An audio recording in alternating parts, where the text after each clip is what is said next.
Y vamos a repasar, analizar este dato del día. Lo hacemos con Carlos Siemens, es economista y profesor del MBA de la Universidad Internacional de Valencia. Carlos, muy buenas tardes. Muy buenas tardes. Carlos, bueno, PIB de España se desciende, ¿no? Un 0,4% en el primer trimestre del año. De enero a marzo sí que es cierto que veíamos como de alguna forma el consumo descendía. También hemos visto el impacto del temporal Filomena, esta tercera ola de COVID-19 también impactando, aunque parece ser que también el tener en cuenta la recta final del mes de marzo ha upado un poquito más el dato. Aún así, ¿con qué te quedas? Bueno, yo aquí con lo que me quedo es que primero enero y febrero suelen ser meses tirando a malos y además es que estábamos en pleno estado de alarma, o sea que los datos que tenemos que esperar a partir de ahora van a ser mucho mejores. La progresiva apertura de la economía con la anulación de las medidas anti-COVID la vamos a ir notando ya en el segundo trimestre, pero sobre todo tenemos que pensar que desde un punto de vista de macro y de mercados, lo que se espera es un segundo semestre muy fuerte de crecimiento. O sea, si tenemos, por ejemplo, en cuenta los escenarios centrales del Banco de España, los centrales, no ni los más favorables ni los más adversos, estamos con una previsión de crecimiento para el 2021 del 6,2%. O sea que tenemos que tener en cuenta que si hemos cerrado el primer trimestre con un decrecimiento anualizado de menos 4,3, lo que está por venir va a ser un incremento de la actividad económica muy potente. Y lo vamos a notar sobre todo después o sea, a partir de ahora, a partir de Importante. julio. Desde luego, a partir del mes de julio, bueno, a ver cómo lo vamos notando también. Dentro de las distintas variables que se tienen en cuenta en el PIB para calcular el dato, ¿cuáles serían las que son, a tu parecer, más importantes, más interesantes cuando comparamos, ¿no? Porque también es cierto que estamos comparando este crecimiento respecto al mismo periodo del año anterior. Recordemos, el año anterior era un año totalmente atípico. Entonces, claro, también tenemos que tener en cuenta un poco hasta qué punto podemos comparar o no respecto al año 2020, o si sería también más acertado compararlo con el año 2019 por mantener la comparativa dentro de un entorno normalizado.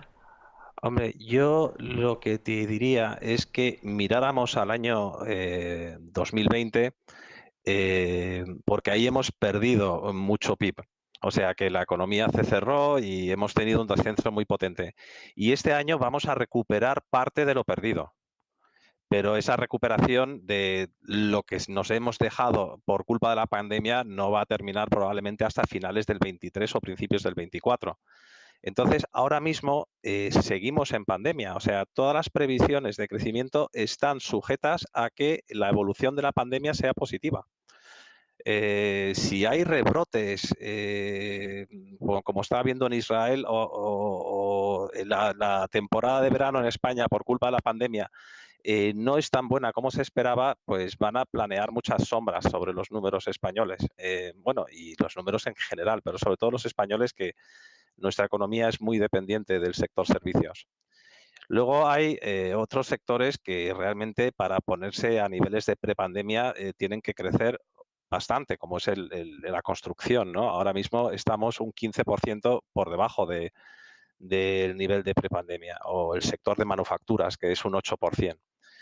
Pero lo dicho, todo esto siempre asumiendo que la evolución de la pandemia permita estos crecimientos producirse y que desde una perspectiva de los hogares la situación se dé lo suficientemente bien para animarse a consumir. Ahí también tendremos que ir muy de la mano del mercado laboral, porque si el mercado laboral de alguna manera se estanca o empeora, pues el consumo probablemente va a sufrir.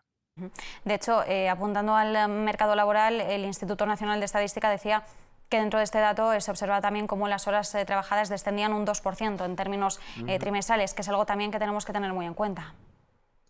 Sí, bueno, la verdad es que las estimaciones que se están manejando es que a lo largo de este año no vamos a ver muchas mejoras.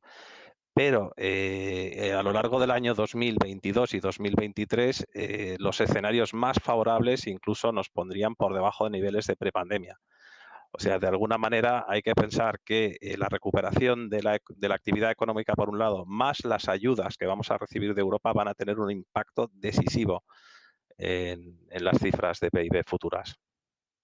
Y Carlos, respecto a las previsiones que se están haciendo en estos momentos de cara al segundo trimestre de este año 2021, algunas previsiones sitúan un crecimiento del 2,2, otras de entre el 2,4 Sí. y el 3,5.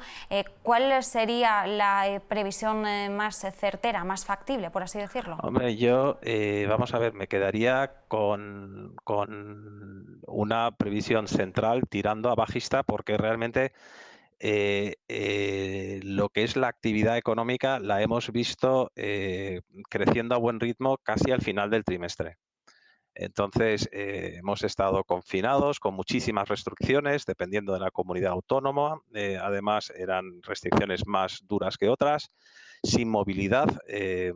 Y todo esto, pues a partir de mayo, junio, hemos visto el cambio. Así que yo sería prudente todavía y lo dicho antes, es la segunda mitad del año donde vamos a ver crecimientos muy potentes, siempre y cuando la evolución de la pandemia lo permita. Desde luego, pues nos quedamos con esa lectura, con ese análisis. Carlos Siemens, economista y profesor del MBA de la Universidad Internacional de Valencia, muchísimas gracias. Muchísimas gracias a ustedes. Buena tarde.